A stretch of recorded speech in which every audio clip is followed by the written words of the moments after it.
மோடி வந்தாரோ அதுலேருந்து ஹிந்தி கற்றுக்கணும், ஹிந்தி கற்றுக்கணும், ஹிந்தி கற்றுக்கணும்னா அதே போல் எங்களால் வந்து சாப்பாடு சாப்பிட்டா தான் நாங்கள் நல்லா இருக்கணும். 3 வேளையும் நான் சப்பாத்தி நாங்கள் சாப்பிட்டோன்னா நாங்கள் எப்படி பொழைக்க முடியும் சொல்லுங்கள் பார்க்கலாம்.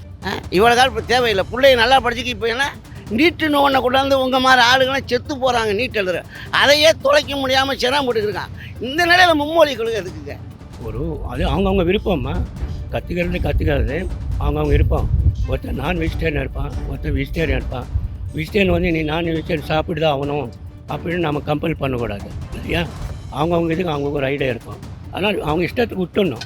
சும்மா போட்டு குழப்புறாங்க நாட்டை வந்து தமிழ்நாட்டை போட்டு ஏதாவது ஒரு பிரச்சனை பண்ணலாம்னு நினைக்கிறாங்க. இதான் உண்மை. 3 மொழியை கற்றுனா இங்கிலீஷு, ஹிந்தி, தமிழ் கற்றுக்கினா தான் எங்கே இருந்தாலும் இப்போ உலக நாட்டில் எங்கே போனாலும் பிழைக்கலாம். ஏங்க மேலே இருந்துக்கிட்டு இந்த அமைச்சர் ஒருத்தர் அங்கேருந்து சொல்கிறார், நேற்றுக்கு பேட்டியில் டிவியில் காட்டுறாங்க, இதை கொடுத்து நீ கையெழுத்து போட்டால் தான் நான் நிதியே தரேன்னு பேசுகிறாங்க. அது தப்பு இல்லைம்மா. இவ்வளோ காலம் இந்திரா காந்தி காலத்தில் இருந்துச்சா? இல்லையே. ஜீ தமிழ் நியூஸ் நேயர்கள் அனைவருக்கும் வணக்கம். மும்மொழி கல்விக் கொள்கையை ஏற்றுக்கிட்டாதான் தமிழகத்திற்கு பள்ளி கல்விக்கான நிதியை ஒதுக்குவோம் அப்படின்னு மத்திய அமைச்சர் தர்மேந்திர பிரதான் அண்மையில தெரிவிச்சிருந்தார். இதை தொடர்ந்து இந்த விஷயம் தமிழகத்துல பெரிய அதிர்வலைகளை ஏற்படுத்தி இருக்கு. இந்த நிலையில மும்மொழி கல்விக் கொள்கை பத்தி பொதுமக்களோட கருத்து என்ன அப்படின்றத வாங்க போய் கேட்டு தெரிஞ்சுக்கலாம். மும்மொழி கொள்கை பத்தி உங்களோட கருத்து என்ன மேம்? தமிழ்நாட்டுக்கு நிஜமாலே ஹிந்தி தேவை அப்படின்னு நீங்க நினைக்கிறீங்க? கண்டிப்பாக தேவையில்லைங்க. ஹிந்தி மட்டும் தேவையில்லை. ஏன்னா வந்து நம்ம தமிழ்நாடு வந்து அந்த காலத்தில் வந்து சேரன், செங்குட்டுவன், இப்படி வந்து ராஜராஜ சோழன் வாழ்ந்த இது வந்து அப்போ அந்த காலத்துலேருந்து ஹிந்தி வந்து யாருமே திணிக்கல. தாய்மொழி தமிழ் தான் பேசினாங்க. அப்படிப்பட்ட விவேகானந்தரே வந்து வெளிநாட்டில் வந்து தமிழ் தான் பேசினார். நம்ம முன்னாள் முதலமைச்சர் வந்து அண்ணாதுரை வந்து ஃபாரினில் போய் அப்போ வந்து எல்லோரும் வந்து ஆச்சரியப்பட்டாங்க, என்ன இவருக்கு என்ன பேச தெரியும்னு. ஆனால் தமிழ் பேசும் அங்கேயும் வந்து எல்லாரும் எதிர்க்கவும் வந்து அவர் மேடையில் வந்து தமிழ் தான் பேசினாரே தவிர ஹிந்தி பேசலை, அவர் இங்கிலீஷும் பேசலை. அதனால் வந்து ஹிந்தி வந்து எதுக்கு நம்ம கற்றுக்கணும்? நம்ம தாய்மொழி தமிழ்நாட்டில் இருக்கிறோம், நாம் எதுக்கு ஹிந்தி கற்றுக்கணும்? தமிழில் பேசினாவே போதும்ல. நம்ம தமிழ்நாடு நாம் எதுக்கு டெல்லியில் போய் ஹிந்தி தான் பேசினா தான் நமக்கு வேலை வேணும்? அப்படி ஒன்றும் வேலை தேவையில்லையே. அது இங்கே வந்து அந்த வெளிநாட்டிலேருந்து எல்லாம் இங்கே வந்து பிழைக்கிறாங்க, நம்ம தமிழ்நாட்டில் வந்து பிழைக்கிறாங்க. அப்படி இருக்கும்போது நாம் ஏன் தமிழ் நமக்கு தாய்மொழி, அப்போ ஏன் நம்ம ஹிந்தி கற்றுக்கணும்? ஹிந்தி கற்றுக்க அது ஒரு இதுவாகவே நம்ம வச்சுக்கணும். இன்றைக்கி ஹிந்தி கற்றுக்க சொல்லுவாங்க, நாளைக்கு பிரெஞ்சு மொழி கற்றுக்கணும்னு சொல்லுவாங்க. அது வந்து என்னது ஒவ்வொரு அவங்க சொல்கிறதுல நம்ம கேட்டுன்னு இருந்தோன்னா நம்ம அம்மா அப்பா வந்து அந்த காலத்தில் வந்து படிக்கலனாலும் நல்லா அறிவு சொல்லி கொடுத்து வாழ்த்தாங்க. இப்படி தான் படிக்கணும். அந்த காலத்தில் வந்து தமிழ், கணக்கு, அறிவியல், வரலாறு, புவியியல் இப்படி தான் இருந்தது பாடங்கள். ஆனால் ஹிந்தின்னு ஒரு இது வரவே இல்லை. எப்போ டெல்லி வந்து மோடி வந்தாரோ அதுலேருந்து ஹிந்தி கற்றுக்கணும், ஹிந்தி கற்றுக்கணும், ஹிந்தி கற்றுக்கணும்னா அதே போல் எங்களால் வந்து சாப்பாடு சாப்பிட்டா தான் நாங்கள் நல்லா இருக்கணும். 3 வேளையும் நான் சப்பாத்தி நாங்கள் சாப்பிட்டோன்னா நாங்கள் எப்படி பொழைக்க முடியும் சொல்லுங்கள் பார்க்கலாம். ஒரு வேளை நாங்கள் சாப்பாடு சாப்பிட்லன்னா எங்களுக்கு எவ்வளோ கஷ்டம்னு எங்களுக்கு தான் தெரியும். ஏன்னா இன்றைக்கி வந்து கூலி வேலை செய்கிறவன் அவன் வந்து 3 வேளையும் சப்பாத்தி சாப்பிட்டா அவன் வந்து மண்ணை தூக்க முடியுமா? இல்லை வந்து லோடு ஏற்ற முடியுமா? முடியாது. அவன் சாப்பாடு ஒரு வேளை அந்த கஞ்சியாக இருந்தாலும் அவன் காலைல குடிக்கிறான் பாரு, அது சாப்பிட்டா தான் அவனுக்கு உடம்பு இதுவாகும். நான் காலையில் நான் சப்பாத்தி தான் நான் சாப்பிடுவேன், சுகர் ரொட்டி தான் நான் சாப்பிடுவேன். அவன் எல்லாத்துக்கும் அவன் எல்லா பணிவிடையும் அவன் போட்டானா நம்ம என்ன செய்யுது சொல்லுங்க பார்க்கலாம். கண்டிப்பாக நமக்கு இந்தியன் தேவையில்லை, அவன் டெல்லியோட பிரதமரும் நமக்கு தேவையில்லை. அவன் வராது இருக்கிறது தான் நாட்டுக்கு ரொம்ப நல்லது. கட்டாயமாக எல்லாம் ஹிந்தி தெரிஞ்சுக்கணுன்ட்டு ஒரு ஆசை தான். எனக்கே இப்போ ஹிந்தி தெரியாதனால நிறையா ஹிந்தி கஸ்டமர்லாம் வராங்க. நம்மளால் ஹிந்தி பேச முடியல, அவங்க பேசுறதே நம்மளால் புரிஞ்சிக்க முடியல, நம்ம பேசுறதும் அவங்களால புரிஞ்சிக்க முடியல. அதனால் தமிழ்நாட்டில் கொஞ்சம் சிரமம் இருக்க தான் செய்யுது. இப்போ நிறைய பேர் வட இந்தியாவில் வந்து தமிழ்நாட்டில் வந்து நிறைய பேர் வேலை செய்ய வராங்க, போகிறாங்க. இப்போது நம்ம ஏர்போர்ட் போனால் நிறைய ஹிந்திக்காரங்க தான் வராங்க. அவங்கக்கிட்ட இங்கிலீஷில் நம்மளுக்கு ஓரளவுக்கு தெரிஞ்ச அளவுக்கு தான் மேட்ச் பண்ண முடியுது நாலேஜில். ஹிந்தி தெரிஞ்சுக்கிறது நல்லது தான். ஆனால் வந்து எப்படி சொல்கிறது, மத்திய அரசு திணிக்கக்கூடாது. அவங்கவுங்க விருப்பப்பட்டு அவங்கவுங்களே ஏற்றுக்கிட்டால் அது வந்து கண்டிப்பாக இது பண்ண வேண்டியதான். ஏன்னா ஹிந்தி தெரிஞ்சுட்டு இப்போ நம்மளால் இங்கே தமிழ்நாட்டிலேருந்து போய்ட்டு அதர் ஸ்டேட்டுக்கு போனால் கண்டிப்பாக ஹிந்தின்னு நாலேஜ் தெரிஞ்சிச்சுன்னா கண்டிப்பாக அங்கே போய்ட்டு நம்மளால் வேலை செய்ய முடியும், பிழைக்க முடியும். ஹிந்தி தெரியாமல் நம்ம அங்கே போய்ட்டு இங்கிலீஷு தெரிஞ்சவங்களும் கொஞ்சம் பேர் தான் இருப்பாங்க. எல்லாருக்குமே இங்கிலீஷ் தெரிஞ்சிடாது. இப்போ நம்ம ஒரு இடத்துக்கு இப்போ கால் டாக்ஸி ஓட போகிறோன்னா இப்போ வந்து இங்கிலீஷ் தெரிஞ்சவங்க எல்லோரும் வர மாட்டாங்க, ஹிந்தி தெரிஞ்சவங்க எல்லோரும் மாட்டாங்க. ரெண்டுமே சரி பொங்கல் தான் வராங்க. கண்டிப்பாக தெரிஞ்சிக்க வேண்டியது, படிக்க வேண்டியது அது நல்லது தான். ஆனால் அதை வந்து திணிக்கக்கூடாது. நீங்கள் வந்து எல்லா ஸ்கூல்லேயும் கவர்மெண்ட் ஸ்கூல்லேயும் ஹிந்தி வந்து நீங்கள் கட்டாயமாக 3வது மொழியாக எடுத்துகிட்டு வரணுன்றது அதில் விருப்பம் இல்லை. ஆனால் எல்லாம் அவங்கவுங்க விருப்பப்பட்டு படிக்கணும். ஆனால் ஹிந்தி தெரிஞ்சுக்கணும். ஹிந்தி தெரிஞ்சுக்கிட்டால் நல்லது. வருங்காலத்தில் ஹிந்தி தெரிஞ்சுட்டா கண்டிப்பாக நல்லா ஒரு முன்னேற்றத்துக்கு வர முடியுன்ட்டு என்னோட ஹிந்தி தமிழகத்தில் வந்து எல்லாரும் தமிழ் தான் அதிகமாக பேசுகிறவங்களும் இருக்காங்க. ஹிந்து கற்றுக்கிட்டா வெளிநாட்டுக்கு போனால் சரி அந்த ஒரு லாங்குவேஜ் கேட்குறாங்க எல்லாருமே. இப்போ அங்கே இருக்கிறவங்க வந்து இங்கே ஈஸியாக தமிழ் கற்றுக்குறாங்க இல்லையா? இப்போ நம்மலாம் அந்த சைடு போனாக்கா எல்லாருக்கும் வந்து ஹிந்தி யாருக்கும் தெரியறதில்ல. அதனால வந்து ஹிந்தி கற்றுக்கணும் அப்படின்னு அவங்க சொல்கிறாங்க. எல்லா லாங்குவேஜும் கற்றுக்கிட்டா நல்லது தானே மேடம்? எல்லா லாங்குவேஜும் கற்றுக்கிறது நல்லது தானே? இல்லை நிறைய பேர் வந்து அது தெரியாமவும் இருக்காங்க, சில பேர் வந்து படிக்க முடியாதவங்களும் இருக்காங்க. இப்போ அந்த இன்ட்ரெஸ்ட் இல்லாதவங்களும் இருக்காங்க. ஒரு எங்கேயும் போய் அது கற்றுக்க முடியலன்னா அதுக்கு ஃபீஸ் கட்டுற மாதிரியும் இருக்கும் ஹிந்தி லாங்குவேஜ்னா. இப்போ அந்த மாதிரி கற்றுக்கிறது நல்லது தானே? எல்லா லாங்குவேஜும் இருந்தால் நல்லது தானே? நல்ல விஷயம் தானே? எங்கே போனாலும் பேசுகிறதுக்கு கொஞ்சம் அவங்களுக்கு யூஸ்ஃபுல்லாக இருக்கும். அது ரொம்ப அராஜகம்னு நான் நினைக்கிறேன் மேம். நம்மளுக்கு தமிழ்நாட்டையே அப்படி கம்பல் பண்ணி கற்றுக்க வைக்கிறீங்க. எதுவுமே பசங்க இன்ட்ரெஸ்ட்டாக இருந்தால் தானே கற்றுக்க முடியும். இங்கிலீஷ் செகண்ட் லாங்குவேஜாக இருக்குது, அதுதான் வேர்ல்டு ஃபுல்லாக தேவை நம்மளுக்கு. தமிழ்நாட்டுக்கு தமிழே போதும்னு நினைக்கிறேன். இதில் ரொம்ப அராஜகமாக இருக்குது, எதுவுமே செய்ய மாட்றாங்க. எதை கேட்டாலும் நிதி இல்லை நிதி இல்லை, நிதி கொடுக்க மாட்றாங்க. என்ன நினச்சிட்ருக்காங்கன்னு ஒன்றுமே புரியவே மாட்டேங்குது. அவங்க இஷ்டத்துக்கு அவங்க பாட்டுன்னு பண்ணிகிட்ருக்காங்க. நம்மளுக்கு அதை தேவையே இல்லை, அடிப்படையே கூடாது. நம்ம அதை தான் நாங்களாம் நினைக்கிறோம். இல்லை அவசியம் இல்லை, அவசியம் இல்லை. நான் ஹிந்திக்காரங்க வந்து தமிழில் யாருமே வேலை கிடைக்காம போயிடுச்சு. நிறைய பேர் வேலையெல்லாம் ரொம்ப கஷ்டப்பட்டுருக்குறாங்க. எல்லாமே அவங்க தான் ராஜ்யம் நடக்குது. நம்ம தமிழ் ஆளுக்கு ஒன்றுமே கிடைக்க மாட்டேங்குது. இது ஒன்று தான் டிரைவர் வேலைக்கு தான் இன்னும் அவங்க வரல. வந்துட்டு நாளைக்கு எங்களுக்கு போயிடும், வேலை போயிடும். தமிழ் இங்கிலீஷ் படித்தாலே போதும், அது இருந்தாலும் போதும். ஹிந்திக்காரங்க அவங்க வாட்டுக்கு ஹிந்தியில் எது 4 வார்த்தை பேசிட்டு போடுவாங்க. நம்மளுக்கு வேறு டக்குன்னு வரவும் வராது, எதுவும் பண்ணவும் முடியாது. எனக்கு ஹிந்தி ஏதோ வேலை செய்கிறாங்க, ஓரளவுக்கு கற்றுக்கலாம். சாப்பிட்டீங்களா, எப்படி இருக்கீங்க, நல்லா இருக்கீங்களா, அது வந்து ஹிந்தியில் கூட 4 வார்த்தை கேட்டு கற்றுக்கலாம்.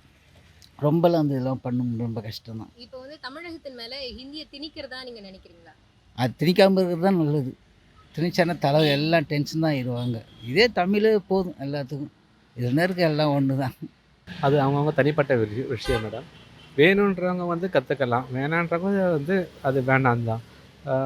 அது திணிக்கிற மாதிரி இருக்குது, அவ்வளோதான். மற்றபடி வேறு எதுவும் சொல்ல முடியாது. அது வந்து தனிப்பட்ட விஷயம் தானே. ஒவ்வொருத்தவங்களுக்கும் ஹிந்தி கற்றுக்கணும், ஹிந்தி கற்றுக்கக்கூடாதுன்றதெல்லாம் அது ஒரு பாஷை தானே தவிர அது வந்து நம்மளுக்கு கட்டாயம் கிடையாது இல்லையா? இது ஆனால் கட்டாயப்படுத்துகிறாங்க இல்லைங்களா, அதுதானே பிரச்சனை.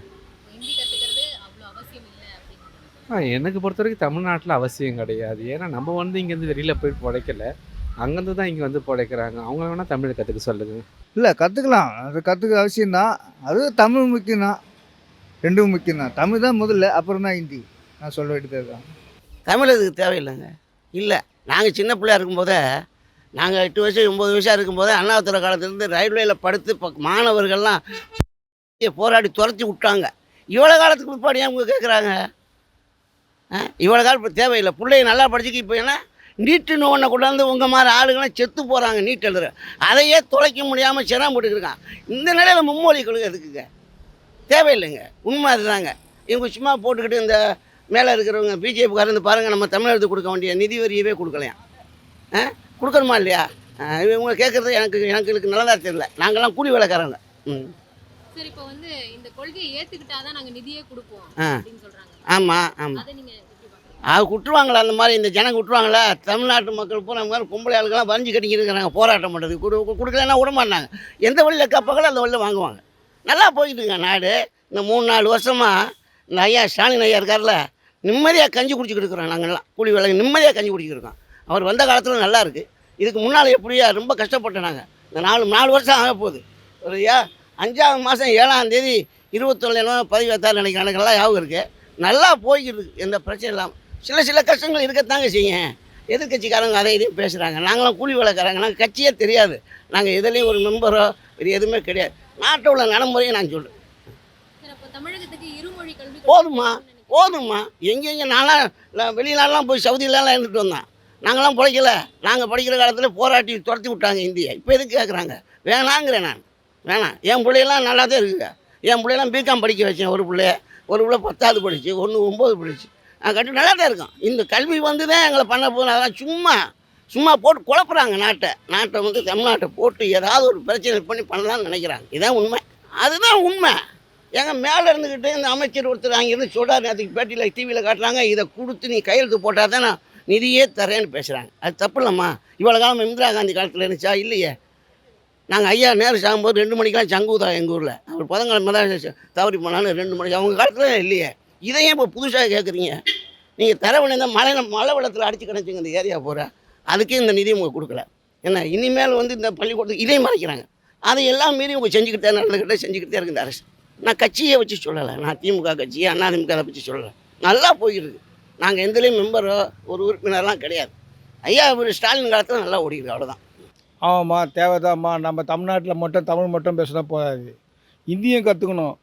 எல்லாமே ஹிந்தி பேசுகிறாங்க, முக்கால்வாசி பேர் ஹிந்தி தாங்கிறாங்க. தமிழ் கற்றுக்கிறது தப்பே இல்லை. மொழி கற்றுக்கிறது வந்து நம்மளுடைய உரிமை, கற்றுக்கலாம். நம்ம கற்றுக்கினா நல்லது. ஏன்னா வட மாநிலத்தில் போனால் நம்ம என்ன பண்ண முடியும்? தமிழ்நாட்டில் மட்டும் வெளியூருக்கு போனால் ஹிந்தி பேசினா நல்லா தான் இருக்கும், ஹிந்தி கற்றுனா நல்லா தான் இருக்கும். படிப்பறிவு எல்லாமே ஹிந்தி தானே. ரயில்வே ஹிந்தி, ஏர்போர்ட்டில் ஹிந்தி, எல்லாத்துலேயும் ஹிந்தி தான். ஆனால் ஹிந்தி 3வது மொழி கற்றுக்கிறது நல்லது தான். தமிழ்நாடுக்கு அப்புறம் ஒரு ஊருக்கு போகிறோம்னா ஏதோ ஒரு எக்ஸ்ட்ரா ஒரு மொழி தெரிஞ்சிருக்கணும். ஆந்திரா போனால் தெலுங்கு தெரிஞ்சிருக்கும், இல்லை நம்ம கன்னடம் ஓரளவுக்கு கன்னடம் தெரிஞ்சிருக்கணும். அதே மாதிரி பாம்பே கிம்பே போனோம்னா அந்த நாட்டோட மொழி தெரிஞ்சுக்கணும்னா நாம் வேலை செய்கிறதுக்கு பழக்கிறதுக்கு நல்ல வசதியாக இருக்கும். ஒரு எக்ஸ்ட்ரா மொழி நம்ம தெரிஞ்செடுக்கிறது தப்பு ஒன்றும் இல்லை. இப்போ நான் வந்து தெலுங்கு தமிழ் பேசுகிறேன். ஓரளவு ஹிந்திக்காரன் யாராவது வந்தாலும் எனக்கு தெரிஞ்ச அளவுக்கு அவனை பதில் சொல்லுவேன் ஹிந்தியில். அதில் தப்பு என்ன இருக்குது? தெரிஞ்சது நல்ல நமக்கு பெனிஃபிட், அவ்வளோதான். அதை விட அவங்களால் முடிஞ்சால் கற்றுக்கலாம். அது வந்து கம்பல்சரி பண்ணும், அவங்கவுங்க விருப்பம். அது மொழி தெரிஞ்சுக்கிறது அவங்க விருப்பம்.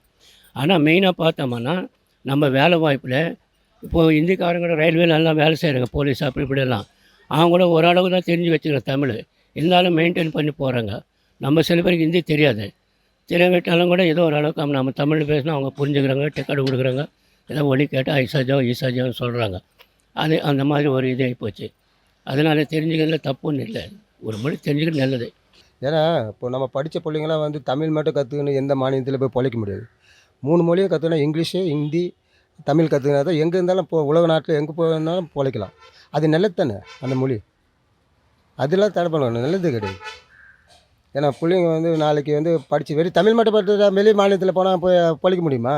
அங்கே போய் அனுபவம் இருப்பாங்கள்ல, அதுக்காக 3 மொழி கற்று ரொம்ப நல்லது. அதை வரவேற்கிறேன். இது தேவையே இல்லாததுங்க. இது ஏற்கனவே இருக்கிறதே போதும். மும்மொழி கொள்கை சொல்கிறாங்க. முதல்ல சிபிஎஸ்சியில் 8th ஸ்டாண்டர்ட் வரைக்கும் ஆல் பாஸ் இருக்கா இல்லையா அப்படின்ற ஜியோ வந்து கவர்மெண்ட் முதல்ல நியூஸ் பேப்பரில் ரிலீஸ் பண்ணோம். அதுக்கப்புறமா தான் பப்ளிக் நாங்கள் வந்து என்ன சொல்ல முடியும்னு தெரியல. சிபிஎஸ்சி வந்து 8th ஸ்டாண்டர்ட் வரைக்கும் ஆல் பாஸ் இல்லை அப்படின்னு சொல்லிட்டு நிறைய ஸ்டூடெண்ட்டை வெளியே அனுப்பிச்சிட்டு இருக்கிறாங்க. அதை முதல்ல கவர்மெண்ட் அந்த ஜியோ வந்து நியூஸ் பேப்பரில் இஷ்யூ பண்ண சொல்லுங்கள். பட் ஆனால் மும்மொழி கொள்கை தமிழ்நாட்டுக்கு தேவை கிடையாது. மேம், இப்போ வந்து இந்த மும்மொழி கொள்கையை ஏற்றுக்கிட்டாதான் தமிழகத்தோட பள்ளி கல்விக்கே வந்து நிதி ஒதுக்குவோம் அப்படின்னு சொல்லியிருக்காங்க. அதை பற்றி நீங்கள் என்ன நினைக்கிறீங்க? அப்படி ஒன்றும் கல்விக்கு வந்து நிதி ஒதுக்குன மாதிரி எனக்கு தெரியல. எந்த பசங்க வந்து நிதி எல்லாருமே வந்து கவர்மெண்ட்டில் இருந்தாலும் ஃபீஸ் கட்டுறாங்க தான், ப்ரைவேட்டில் இருந்தாலும் எல்லாம் ஃபீஸ் கட்டுறாங்க. எந்த ஸ்கூலில் வந்து நிதி ஒதுக்கிறாங்கன்னு எனக்கு தெரியல. ஏன்னா என் பசங்க தான் சாதாரண ஒரு கவர்மெண்ட் ஸ்கூலில் என் பையன் படிக்கிறான்னா இப்போவும் பார்த்தீங்கன்னா நான் வருஷத்தில் ஃபீஸ் கட்டுறோம் இல்லைன்னு சொல்லி. அது ஏன் இந்த ஹிந்தி நீ படித்தாதான் வந்து நாங்கள் கவர்மெண்ட்டில் நாங்கள் ஃபீஸ் ஒதுக்கணுன்னா இது வரைக்கும் ஒதுக்குன்னு இல்லை. அவங்க சொல்லுவாங்க, ஆனால் அது நடைமுறை வாழ்க்கைக்கு வந்து அவங்க இன்னும் செயல்படுத்தலை. புரியுதுங்களா? எப்போதும் போல் நம்ம வந்து என்னது வாய் இருக்குது, நம்ம எது வேணாலும் பேசிடலாம். ஆனால் வந்து அது வந்து நடைமுறைக்கு நம்ம ஒத்து வராது. இந்த நாக்கு வந்து நரம்பு இல்லாத நாக்கு, இப்படியும் பேசும் அப்படியும் பேசும். அதனால என்றைக்குமே வந்து ஒரே இதுதான் நமக்கு தாய்மொழினா அது நம்ம தமிழ் மொழி தான். புரியுது? இதுக்கோசலாம் வந்து ஃபண்டை நிறுத்தக்கூடாது. ஏன்னா எத்தனையோ ஏழை மாணவர்கள் படிக்கிறாங்க. ஏழை மாணவர்களுக்கான நிதி வந்து நம்ம மத்திய அரசாங்கம் தந்தால் மட்டும்தான் நம்மளால் ஸ்டேட் கவர்மெண்ட் வந்து கொஞ்சம் இம்ப்ரூவ் பண்ண முடியும். எதுவுமே எல்லாத்துக்கும் மத்திய அரசு நிற்பாட்டி வச்சுருந்தாங்கன்னா வச்சுங்களேன், ஸ்டேட் கவர்மெண்ட்டை குறை சொல்லியே நம்ம எதுவும் பண்ண முடியாதுல்ல. கண்டிப்பாக வந்து அந்த நிதியெலாம் நிறுத்தாமல் பிரதமர் மோடி அவர்கள் வந்து மத்திய ஒன்றிய அமைச்சரை, கல்வித்துறை அமைச்சரை சொல்லி இது தமிழ்நாட்டுக்கு வர வேண்டிய நிதியை வந்து கண்டிப்பாக பெற்றுத்தரணுன்றது என்னோடய கோரிக்கை. போதும் மேம், போதும், அதுவே போதும். அதுவே பசங்க கற்றுக்கினாலே நம்ம தமிழ்நாட்டுக்குள்ளே முக்கியமாக நம்ம தமிழ் தான் பேசுகிறோம். வேர்ல்டு லாங்குவேஜ் இங்கிலீஷ் இருக்குது, செகண்ட் லாங்குவேஜ். அதை தவிர ஹிந்தி எங்கேயும் தேவைப்படல, எங்களை பொறுத்த வரைக்கும் தேவைப்படல. தமிழ்நாட்டுக்கு தேவை இல்லைன்னு தான் நாங்கள் நினைக்கிறோம். எங்கள் பசங்களுக்கும் அது வேண்டாம். இவங்க கம்பல் பண்ணி கற்றுக்க வைக்கிறாங்க, அராஜக முறையாக பண்ணுறாங்க. அது தேவையில்லை, நம்ம அதுக்கு அடிப்படையும் கூடாது.